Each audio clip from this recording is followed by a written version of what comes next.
ensonga z'okubanja kabaka zo zikyakwatidde ddala wansi ne waggulu naye nga mwasiibye mutya yonna gye musinziira kubeera ng'ate mumpuliriza mujje baleko gyonna gye mutuusaako engalo amanyenzi Omumbejja Aisha Nassolo mba ntuuse okubeera ng'ate nkutuusaako ebyo ebigenda mu maaso mu ggwanga lyattu Uganda. Yes munnange ffenna tukimanyi bulungi nnyo nti kabaka abanjibwa, kabaka teri amanyi mayitire ge.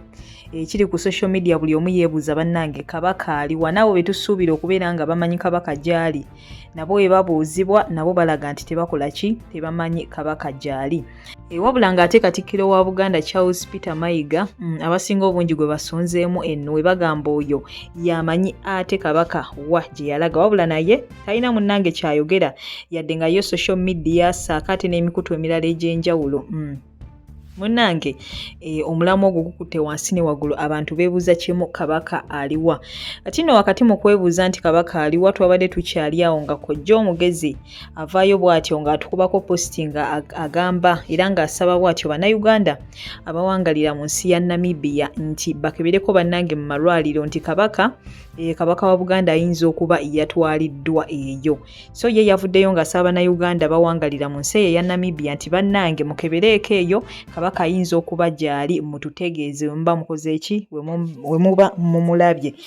So nno kati naffe ekibuuzo kye twebuuza ddala kabaka ali Namibia era ye kojja omugezi n'abalala abamu aboogera ku nsonga eyo nti ali Namibia information efaananako bw'eti baagigyeewa. Kati nno ng'ebyo byonna bikyali awo ne Fred Lumbu ye bw'atyo yavuddeyo munnange n'abaako bwino gwatuwa era nga ngenda kuba nkulekerako akatambike munnange kekkaanye komenti yo gitutereko awo wansi mu comment section. Tomanya mu bampuliza essaawa eno yennyini muyinza okuba ate mulimu amanyiwa kabaka gyali ng'osobola otuta emyaka awo mu comment section nti bannayinze kabaka namulabyeko ali gyendi ne tusobola okubeera nga tetumanya wa gye tutandikira naye nga kyekibuuzo ekyebuzibwa bannange kabaka wa Buganda aliwa bannange.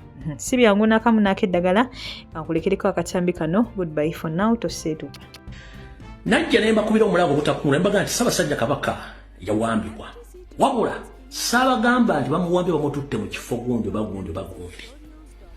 Ebiseera ebisinga mu kye tuyita intelligence n'okwongera okufuna information eddako n'eddako towaayo 10 ku 10 ku information eyo kubanga oba ow'omulabe wo okwetegekera ki ekiddako nkiddamu. Bwe najja ne baga nti Ssaabasajja Kabaka awambiddwa saabawa byonna kubanga nange omulabe muwa obudde akole buli kyayagala nga mulaba information emungi sigaza nga njagala kumanya kikyazaako mba mbategeezezza kye mba mbategeezza nga ngoberera saakubulira nti bamututte wano bamutadde no kubanga nze system yange ne intelligence yange siwa mulabe chance kwetereza no sikikola.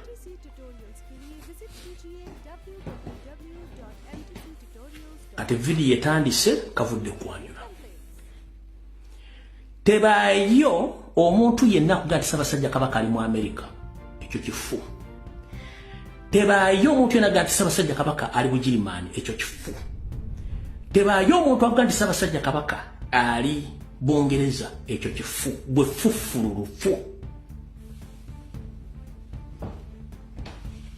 Nkiddemu tebaayo akugamba nti Ssaabasajja Kabaka ali mu America, tebaayo akugamba nti Ssaabasajja Kabaka ali mu Germany nti ali Bungereza nedda.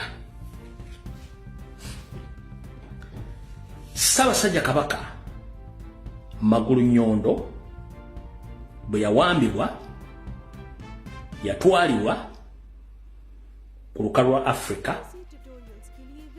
mu ssaawa zino wesigenda bawa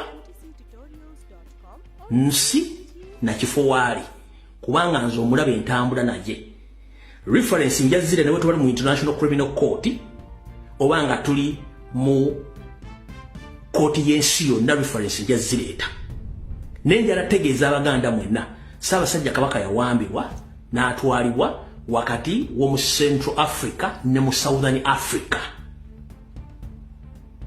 Central Africa ne mu Southern Africa. Ne buli kimu ekitambula tukimanyi ekigenda maaso. era tali ku bujjanjabi bamuwamba akomawo tafuna kuba talina musawo ku lukalwa Africa bano gye bamuwamba omutwala kati gwalina obwongo n'omuntu ogukola osobola okukozesa intelligence yo n'abaganda abali mu security okubuulira Central Africa ne Southern Africa golondewo naye nga ffe tumanyi lwakuba nti twagala kuwa information 100% kuwa mulabe waffe kuddamu okwetegeka kukola kyalina kukola. So Peter Mayiga, John Katende, Agnes Nabaloga, Semwai, Iso Muhoozi, Museveni, we know each and everything.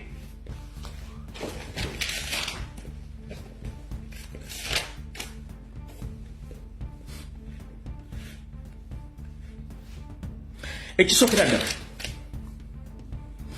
mu meeting eyatudde olunaku lwajjo mu maka ago mukulu John Katende nanyini Ebons yabaddemu mukulu gwe bayita Mpanga erimu John Katende kennyini, Peter Mayiga, Douglas Mukiibi, David Wasajjapuli, Sarah Kagere, Agnes Nabaloga. Mwabadde ku Tanka Hill emuyenga mu maka ga Katende. Mu meeting eno mwagambye temumanyi butya omuzimu gwalumye gye kujja information. Era ndowooza mwakyogedde bulungi nnyo kubanga nange kennyini seemanyi. Naye nabagamba nti mwe abatali Baganda kijja batwalira obudde n'abeeyita Baganda okumanya nti Omuganda mpisa na bulombolombo na nnono. Era ne mbagambe enkweze mukulu okusaanyawo Kabaka ne Bwakabaka n'Abanyarwanda be mukukuta nabo batayi information nakyo mukimanye ebisigadde bireeta byokka. Ne mutuuka n'ogga nti Alumbe alabika alina omwana wa Kabaka gwakwana. Mukulu John Katende njala kugamba musajja mukulu myaka gikubidde akatambaala sikyakwana tebankwana nze akali enkoko kaafa tekaliiwo kyobomanya. Ekyokubiri nze sinze muntu asobola okuyimirira mu bigere ebyange ne neesimba mu bwenyi bw'omumbejja nti mutokota tekisoboka kuba sibamanyi na bamanya. Kyovula nti mba ntandika video zino nsooka kubuuza ku bannayuganda abalangira n'abambejja basaava ne bannaba kubanga mbawa ekitiibwa. Kati gwe bw'ogamba tisimanyi nnyo omwana wa Kabaka akomukubye kafu muli kaca okitegedde bulungi nnyo era omweriko. Mwenna mwakkiriza bulungi nnyo nti mwagala gavumenti ya Yoseri eyongereyo abatujju bagende bakole kye bakola kyonna okulanga bamaliza Ssaabasajja Kabaka. Temwagala dde waka kubanga mukimanyi waddira ewaka kigenda kubeera miwunyo. Ekyo nga muli mu meeting eri ku Tanka Hill emuyenga. Ndowooza mwasindiseeko n'omuntu omu amannya ge ye Paulo ajje kuwa ne Butuluki ano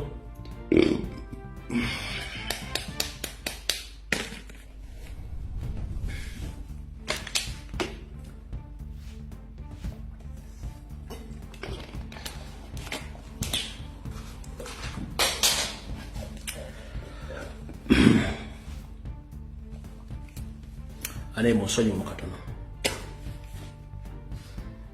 Ndowooza mwasindiseeko n'omuntu omu wano Paulo ajje kuwa ne Butuluki anoonye muzzukulu wa Lumbuyo n'ayogera mukole kye mukola kyonna. Njala bagamba gwe mwasindise nga mumwewulira bw'abanga njagala agende ku poliisi yonna ennene mu Istanbul mu kibuga takuba agende ku Ministry of Foreign Affairs ajja kunfuna. Naye kitali ekyo mwegendereze. Abaganda abeetaba mu kutta Ssekabaka Daudi Chwa, Abaganda abeetaba mu kutta Ssekabaka Muteesa, famire zammwe tuzimanyi era nammwe Abaganda abeetaba mu kutta kwagala okutta omwana wa Muteesa Mutebi. Nze ngamba mwabattanga lulinga information tesobola kutambula. Kati kijja kuba kizibu nnyo kubanga twagala kutegeeza Abaganda ki ekigenda maaso ku ssaawa zino. Mu meeting ero mwasindise Paulo musaasidde kuba gwanoonya tamumanyi. Bw'oyinza okubonda ku video kunoza nti odaba yono ayogera essaawa zino naye nkusaasidde. Ekyo tekivuddeko ngenda mu maaso ng'onoonya ojja kunfuna. Mayiga mu meeting ere yagambye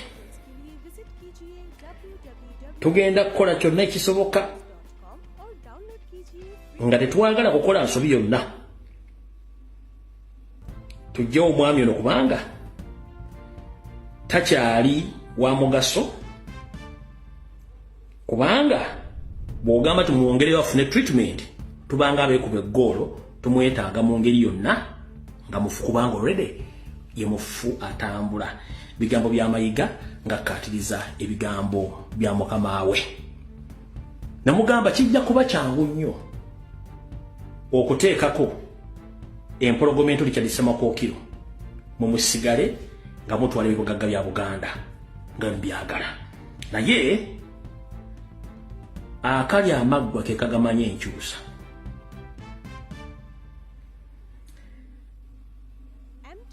Naye munaakozesa ebigambo ebikawufu ng'omususa okugezaako okutiisa okukanga mujja kwekanga nga mwekennyini mwekanze. Okutiisa si bikolwa wabula okutiisa wa butiitiizi.